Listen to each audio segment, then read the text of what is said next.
Nutrition science in this country is heavily influenced by the agriculture lobby. Hey, hello.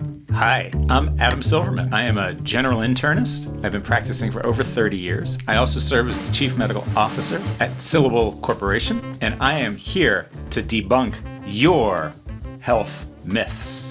You should tilt your head back whenever you get a nosebleed. It's an interesting question and an interesting myth. So the most important thing to do if you have a nosebleed is to compress the soft parts of your nose as hard as is tolerable. The tilting your head back is less important. I think the concept behind tilting your head back is that it adds a little bit more pressure against which the bleeding vessels have to push against in order to bleed. So is it essential? Is it a myth? No, it's not a myth. There's a little bit of physiology that kind of makes sense for tilting your head back. But the single most important part is to compress the soft parts of your nose. So the second myth comes from my producer, Chris, and he asks the interesting question of, does cracking your knuckles accelerate arthritis? Well, it's an interesting question again. Is it a myth? I'm not so sure it's a myth. Cracking your knuckles does subject your joints in your hands to trauma, and trauma can stimulate arthritis. But to the best of my knowledge, there is not a really good clinical trial comparing knuckle crackers to non-knuckle crackers in the development of arthritis. So I would say if you have arthritis and you have pain in a joint, you don't want to crack it. But intermittent knuckle cracking,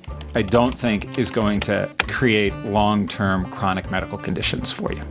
Myth number 3, walking 10,000 steps a day is some magical prescription for health. Walking 10,000 steps a day is better than walking no steps a day, but is there anything magical about 10,000 steps? No.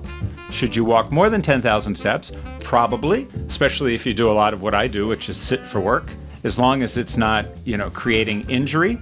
The more that you can walk, the more exercise you get, the stronger your muscles get, the more calories you burn. Walking is a very good form of physical fitness. 10,000 steps got promoted on the internet, and now everybody seems to be linked to 10,000 steps, but it's a reasonable goal, but you shouldn't stop at 10,000 steps. You should keep going. Likewise, if you can't get to 10,000 steps, it doesn't mean that you shouldn't be walking, because 5,000 steps is better than no steps, and 8,000 steps is probably better for you than 5,000 steps. So nothing magic about 10,000 steps, but just get out there and get some exercise, and walking is good exercise. Myth number 4, breakfast is the most important meal of the day. I think the thing to remember about any nutritional recommendations is that nutrition science in this country is heavily influenced by the agriculture lobby. And all of the studies in the 50s and the 60s and the 70s around what constitutes good nutrition, good eating habits, is probably biased. Breakfast being the best meal of the day, or the most important meal of the day, is subject to some of that bias and some of that industry influence.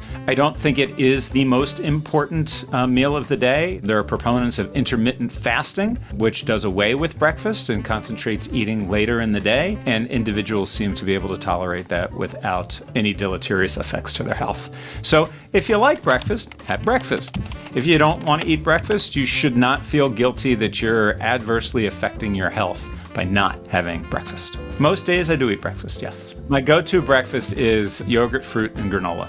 Almost every day. Every once in a while, I'll have cereal. On weekends is when I'll splurge with like eggs or pancakes or something else. Just remember, if you liked Dr. Debunking, please subscribe to the channel. And then you can send us your questions, and we could debunk your own myths. But just remember, my opinions are just my opinions, and they are not meant to be information on medical care.